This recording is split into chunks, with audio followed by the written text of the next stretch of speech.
All right, it's been all of 3 weeks probably since I've started up the DSM here. I just got off work, a little bit of time, figured I probably should start it. I start it every 2-3 weeks normally. Just haven't had time to do anything with it. So let's see if it'll start. This will be the first time it's been started in a few weeks. It's probably going to be very angry. It's about 60-65 degrees out. It's on E85, tested at 89% ethanol right now, so it's probably not going to be a real happy camper. Got a kill switch down here in the center.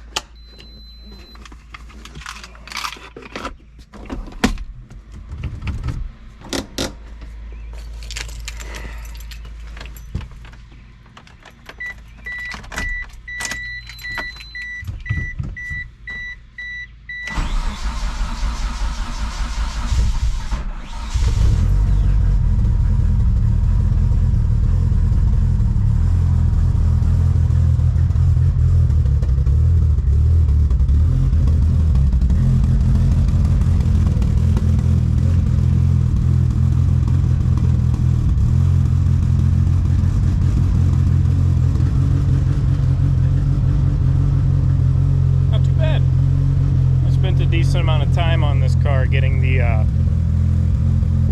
cold start dialed in pretty good in ECM link, so it actually starts pretty good considering the setup in the car with the cams and the head work and E85 10-to-1 everything. That's pretty good. It smooths out pretty darn quick.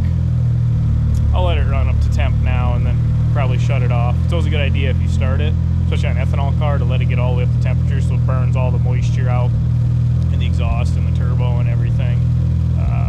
Force Performance has got a video about that type of stuff.